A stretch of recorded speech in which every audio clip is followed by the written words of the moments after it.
Welcome to Crime, Corruption, and Cocktails, the true crime podcast where we look at cases of corruption and negligence and examine their historical and cultural implications. Today, I'm drinking a mimosa. What are you having, Jenny?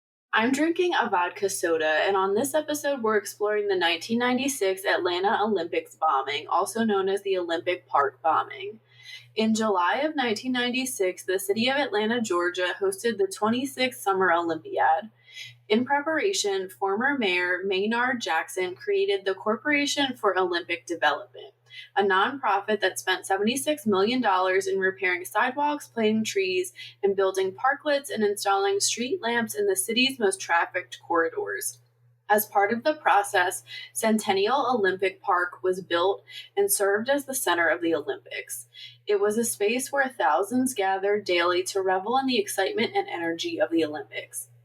The games were halfway through on July 27th when thousands of spectators gathered for a free performance by the band Jack Mack and the Heart Attack. 34-year-old security guard Richard Jewell was on duty when he noticed a large olive green military-style backpack known as an Alice pack leaning against one of the concert sound towers about 150 feet away from the stage. He notified the Georgia Bureau of Investigation, GBI agent Tom Davis, of the suspicious bag, and the pair cleared a 25-foot area around the backpack before notifying sound technicians and calling in the bomb squad. Law enforcement stepped in to help evacuate the crowd, but many concertgoers were intoxicated and did not heed the warnings. As the evacuation process was still going on, a pipe bomb in the suspicious backpack exploded, filling the air with gunpowder. Nails were shot into the air, injuring more than 100 people. The crowd was confused at first and thought the noise and lights were part of the concert. 44-year-old Alice Hawthorne of Albany, Georgia, was killed when a nail pierced her skull, and 40-year-old Turkish Radio and Television Corporation cameraman Mali Uzunal died of a heart attack while racing to the scene. According to Time magazine, just 18 minutes before the explosion, a 911 call from a, quote, white male with an indistinguishable American accent warned that the bomb would go off at the park within 30 minutes, end quote. Since the bomb went off before the 30-minute period, the FBI theorized law enforcement at the park were targeted. Security experts had reportedly, quote unquote, privately worried that Olympic Park was most vulnerable to terrorist attack. Richard Jewell was called a hero for his diligence and quick action. However, that quickly changed and the FBI became suspicious of him.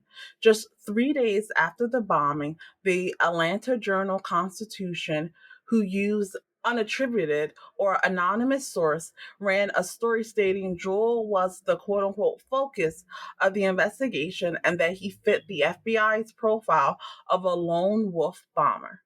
A media firestorm erupted and aggressively focused on Jewell as the quote-unquote presumed culprit. Reporters stayed outside his mother's apartment, and his life was examined for weeks by the media. According to the Washington Post, other media outlets portrayed Jewell as a, quote, loser and law enforcement wannabe who may have planted the bomb so that he would look like a hero when he discovered it later, end quote. In the following months, Jewell was thoroughly investigated. His home was very publicly searched twice. His family and friends were interviewed, and he was placed under 24-hour surveillance by law enforcement. Jewell was called to FBI offices to take part in a quote-unquote videotape interview that would be used for training purposes. It was not made clear to Jewell that he was a suspect, and he was essentially tricked into waiving his right to a lawyer. A year later, the Department of Justice called this tactic a, quote, major error in judgment, end quote. Jewell, who was never charged, was eventually cleared in October 1996 when no evidence against him was discovered. In 1997, he received an informal apology for the investigation leak from U.S. Attorney General Janet Reno. That same year, Jewell spoke to the House Judiciary Crime Subcommittee and called for an independent probe into methods used by FBI agents during their investigation of him. Then, on January 16, 1997, a bomb went off outside a suburban Atlanta abortion clinic. EMTs and police arrived, and an hour later, while they were still working, another bomb exploded near a trash bin, injuring 7 people. Just like at Centennial Park, a nail laden bomb was used and law enforcement was targeted. 5 days later, on January 21st, another nail bomb went off outside the outdoor space of a busy lesbian nightclub, the Other Side Lounge in Atlanta. In total, 5 people were injured. Another bomb in a backpack was found that night, but was thankfully safely detonated by authorities. The bombings were all determined to be connected to the Olympic Park bombing, but investigators were still without a suspect. Then, in January 1998, an abortion clinic in Birmingham, Alabama was bombed, killing Robert Sanderson, an off duty police officer who served as the clinic's security guard, and critically injuring Emily Lyons, a clinic nurse who lost an eye in the attack. A pickup truck that was reported at the crime scene before the explosion was later found abandoned at the Georgia state line. Investigators linked the automobile to 31-year-old Eric Rudolph, who was named as a suspect in February 1998 and was officially charged that same year. A years-long manhunt for Rudolph began. Rudolph was anti-government, anti-abortion, and despised the LGBT community. He was also a skilled outdoorsman and fled to the mountains of North Carolina until he was finally arrested in 2003 by a rookie police officer who found him rummaging through a grocery store dumpster in Murphy, North Carolina. Rudolph told authorities that the Olympic Park bombing was supposed to, quote-unquote, confound, anger, and embarrass the Washington government in the eyes of the world for its abominable sanctioning of abortion on demand, end quote. He also revealed the Olympic bombing was meant to be part of a week-long campaign of explosions down Atlanta's power grid, shutting down the games and embarrassing the U.S. government.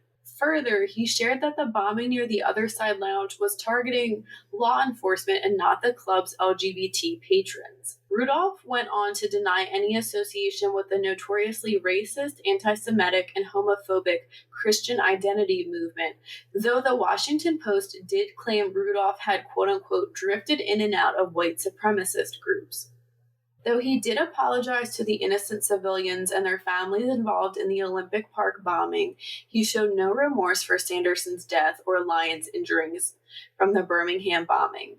Lyons went on to say, quote, "He just sounded so proud of it. That's what really hurt," end quote.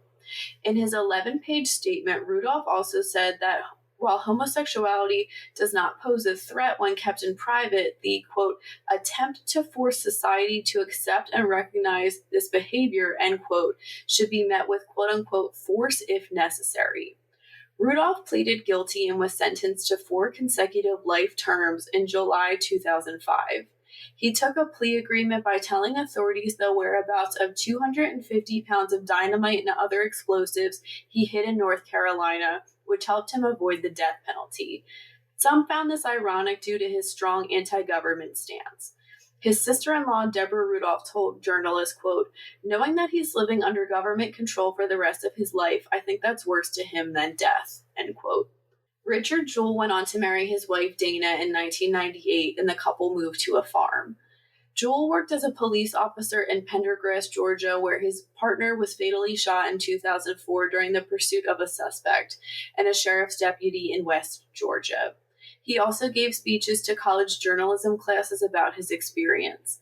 On each anniversary of the bombing, Jewell would visit Olympic Park, now a tourist destination, and place a rose and card where Alice Hawthorne was killed. In 2006, Georgia Governor Sonny Perdue commended him at a bombing anniversary event where Jewell was awarded a certificate for his heroism. Perdue claimed, quote, "This is what I think is the right thing to do," end quote, and that Jewell, quote, "deserves to be remembered as a hero," end quote. Jewell was quoted as saying, "I never expected this day to happen. I'm just glad it did." Richard Jewell sadly passed away from heart disease at the age of 44 just 1 year later. Watson Bryant, Jewell's friend and attorney, has been quoted as saying, quote, with his mother, he endured with dignity and humility worldwide condemnation and ridicule for 88 days, end quote. And that, quote unquote, commemoration is much better late than never. Del, what are your thoughts on this story?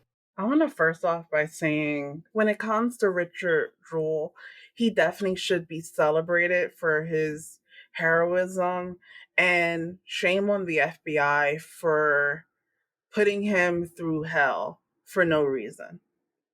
I think that when it comes to Eric Rudolph, he's a gross person.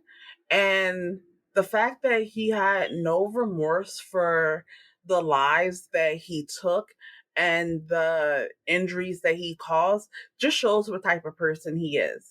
In addition to the fact that he decided to harm innocent people to take a stand against the government and other things that he didn't agree with.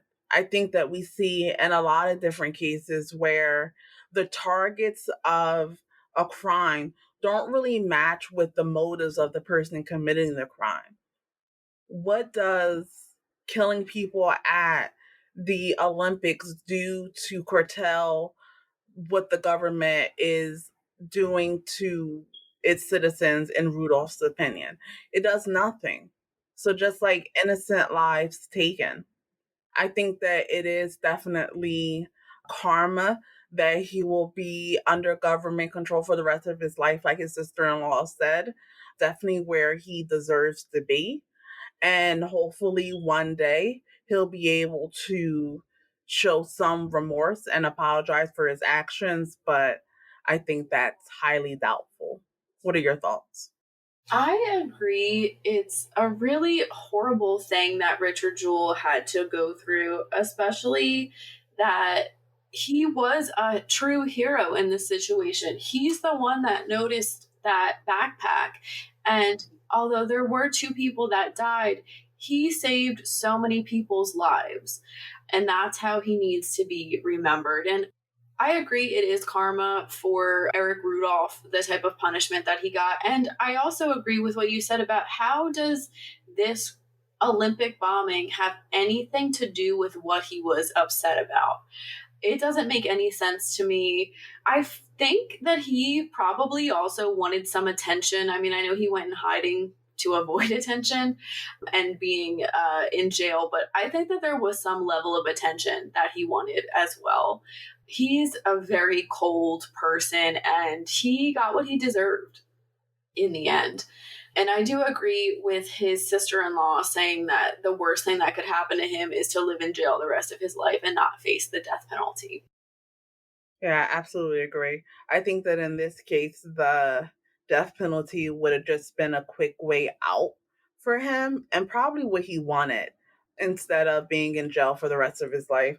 I also think that it's interesting when talking about the statement that he had wrote where like he's admitting that he doesn't even really believe the things that he's saying.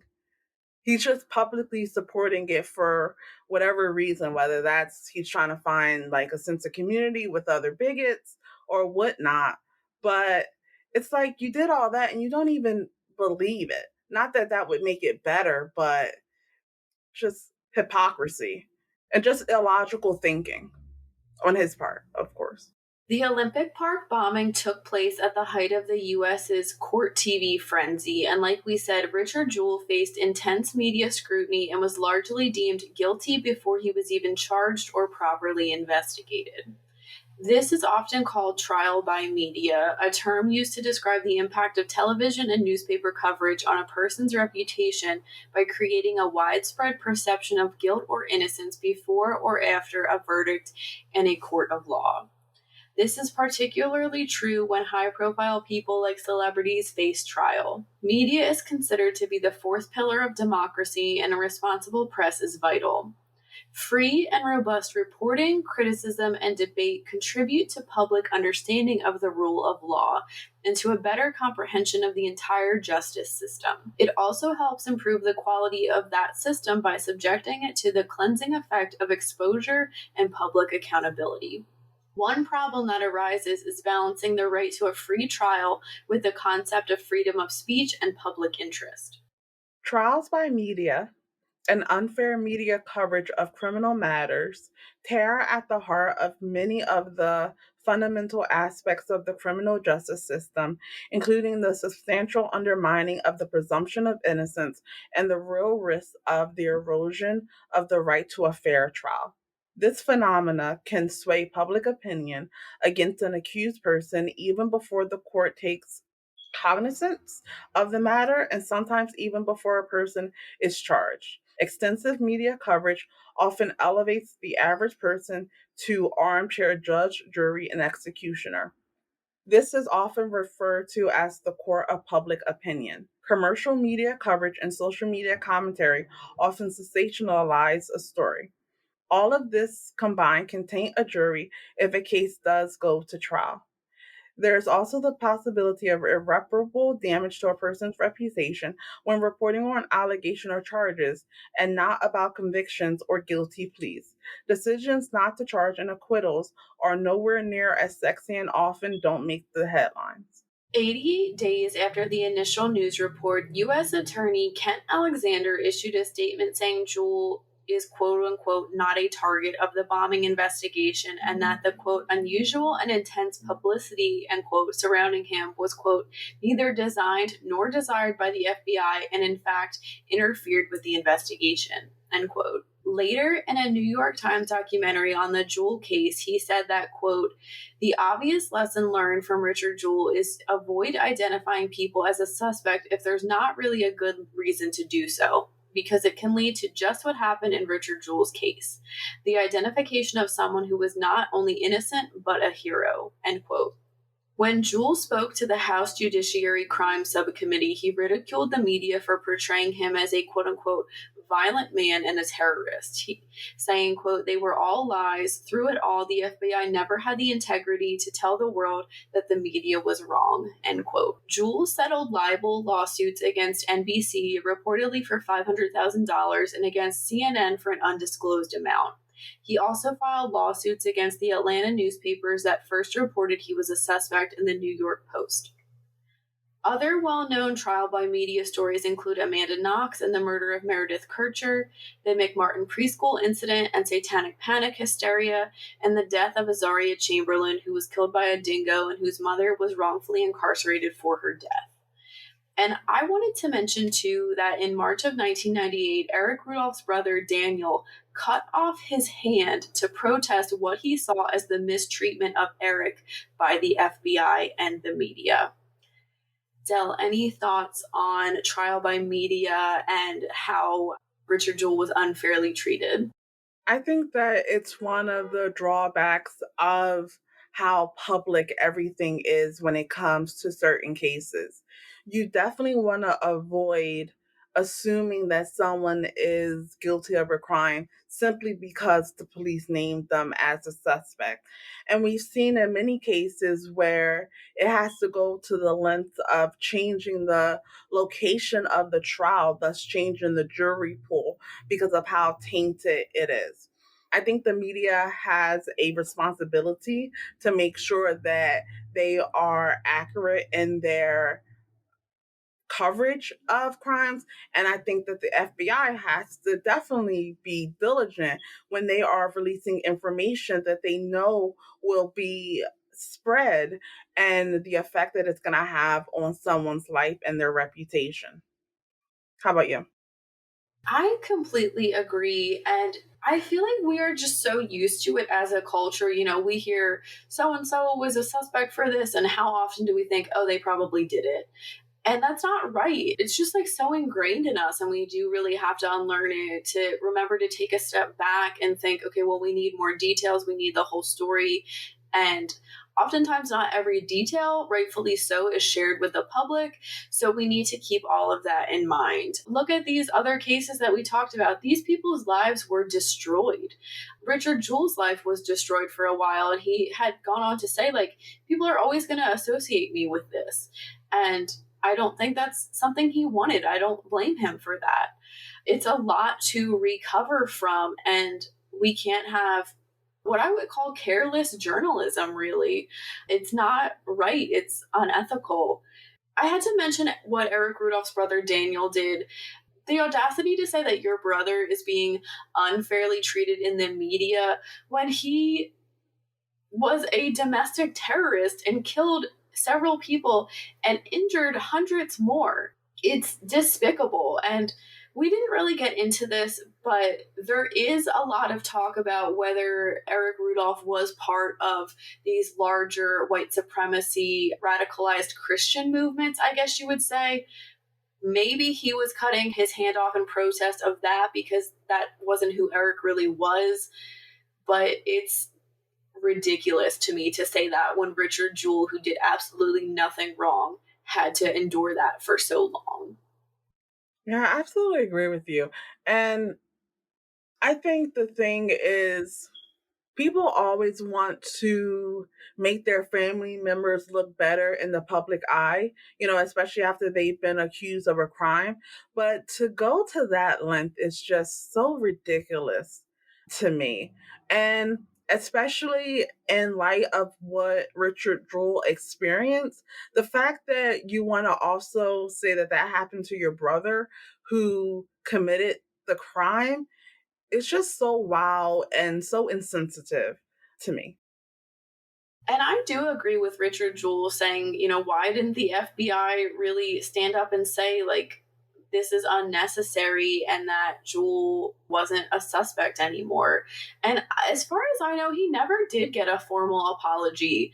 I don't know if it was someone in the GBI did say something, and we talked about how Janet Reno did say he deserves an apology, but I don't know if he ever got anything like in writing or any type of meeting with any official, and that's pretty embarrassing too. And we've talked about this many times. Why can't people, whether it's like the government, authorities, why can't people just admit when they're wrong and apologize and move on? Because that's the kind of stuff that makes people distrustful.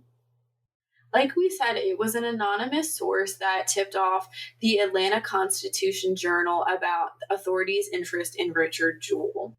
And whilst the use of anonymous or unattributed sources is common in journalism, areas of ethics can arise. According to the Society of Professional Journalists, or the SPJ, quote, few ethical issues in journalism are more entangled with the law than the use of anonymous sources, end quote.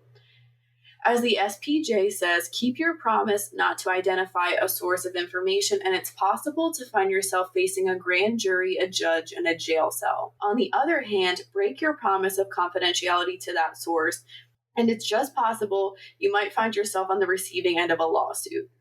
Anonymous sources can sometimes be the only key to unlocking a huge story. So, an example of that would be Deep Throat and the Watergate incident. A 2020 poll from the Pew Research Center showed that 82% of U.S. adults say that there are times when it is acceptable for journalists to use anonymous sources, with 67% saying it is acceptable only in specific cases, a view which echoes the standards of professional journalism organizations. The SPJ Code of Ethics contains two pointed statements on anonymous sources. The first one: identify sources when feasible. The public is entitled to as much information as possible on sources' reliability. The most important professional possession of journalists is credibility. If the news consumers don't have faith that the stories they are reading or watching are accurate and fair, if they suspect information attributed to an anonymous source has been made up, then the journalists are as useful as a parka at the equator. To protect their credibility and the credibility of their stories, reporters should use every possible avenue to confirm and attribute information before relying on unnamed sources. If the only way to publish a story that is of importance to the audience is to use anonymous sources, the reporter owes it to the reader to identify the source as clearly as possible without pointing a finger at that person who has been granted anonymity. If the investigating police officer confirms John Doe has been arrested, the officer is, quote, source in the police department, end quote, and not even a pronoun should point to the gender. The second one, always question sources' motives before promising anonymity. Clarify conditions attached to any promises made in exchange for information. Keep promises.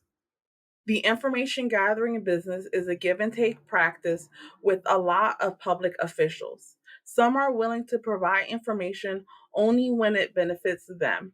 When someone asks to provide information off the record, be sure the reason is not to boost their own position by undermining someone else's, to even the score with a rival, to attack an opponent, or to push a personal agenda. Media outlets' practices vary, but journalists should not overlook the danger of legal problems and credibility damage for publishing anonymously sourced information that is not confirmed by public records or credible sources. Before journalists allow themselves to be used by an anonymous source, they should be sure to question whether the news value warrants whatever the source hopes to accomplish. Journalists should never take information off the record without the approval of a supervisor and an understanding of the news outlet's policies. Some organizations do not allow anonymous sources except in the most vital news stories. Journalists also should make sure they and their source are talking about the same agreement. In 2016, Burt Ruffton Jr. of the Atlanta Constitution Journal, the newspaper that first announced Jewell as a suspect, ran a piece reflecting on their role in the media circus. In it, Ruffton says, quote, "Our reporters soon learned that FBI agents were suspicious of Jewell. We obtained specific and documented details of their suspicions and theories that implicated Jewell.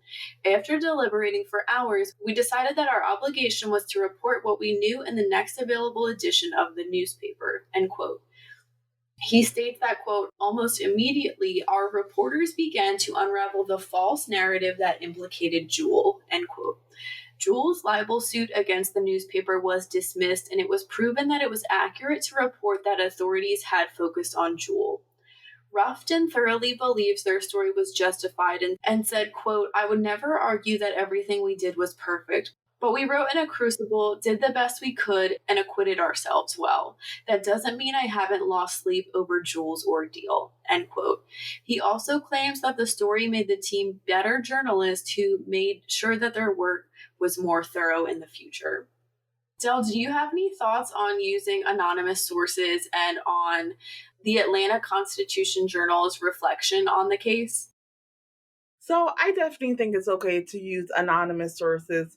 We see it all the time with cases, and a lot of times there's good reason for a source to be anonymous. A lot of the times you hear that they don't have complete permission to release information, but they think the information should be released anyway. In a lot of whistleblower cases, you want to keep the person anonymous to avoid any blowback that the whistleblower might get or any retaliatory actions. So again, I think it's okay to use. I definitely agree that you have to be wary about the possible motives that an anonymous source may have and to make sure that you are looking at the importance of the information that they have before determining whether you're going to maintain their anonymous status. When it comes to the Atlanta Constitutional Journal, I definitely understand where they're coming from. The FBI is seen as a credible source, especially when they are the main agency that's investigating.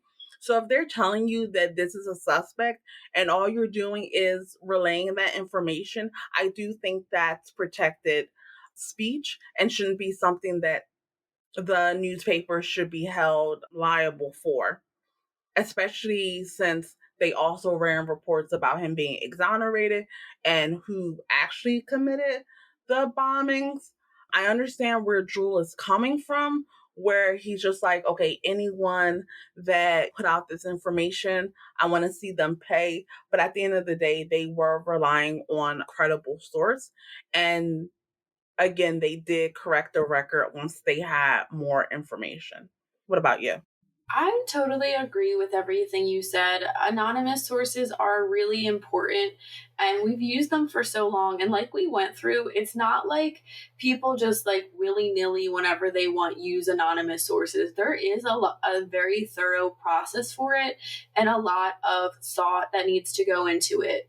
So I thought that was interesting to learn about because I don't know anything about journalism ethics, but that's something that's really important and will continue to be important. Freedom of the press is very important, and keeping the public up to date with what is going on is critical. I agree again with what you said about the Atlanta Constitution Journal. I want to say, like, I'm glad that they even reflected on this to begin with, because we did just get done saying so often these organizations cannot come forward and say like we made a mistake or anything, and they didn't make a mistake, but they did, I guess they acted a little fast before the FBI could really like go through everything. And once they did learn, they tried to spread the wrong information, but I think it was just too late then. And he did say too, like if we hadn't done it, someone else would have. And that is true too. And like we said, there were really a big like media circus around crimes in the 90s. And I mean, of course, a bombing at the Olympics is going to get worldwide news coverage. Tons of people, everybody around the world wants information on that. So it was just bound to get out at some point. And he does say that it's made him lose sleep. He's admitted to that. And he's also, I think, I don't know if he's befriended Richard Jewell's friend and lawyer that we talked about earlier, but they have gotten in touch with each other too. And I think maybe they've like cleared the air between them, and hopefully everyone involved can just be at peace right now. They did in the specific article, and we'll have that linked in case anybody wants to read it and learn more. They did mention certain cases where, because of the Richard Jewell report, they did thoroughly ask people involved if they could use the information and if they could quote them and whatnot. So it definitely sounds like they did become stronger journalists because of him. That wraps up this week's case. Thank you for listening. Let us know in the comments what you think about the treatment of Richard Jewell and the Olympic Park bombing. You can read more about this case and how to support us in the links below. We will be back next week with a brand new episode. As always, stay safe.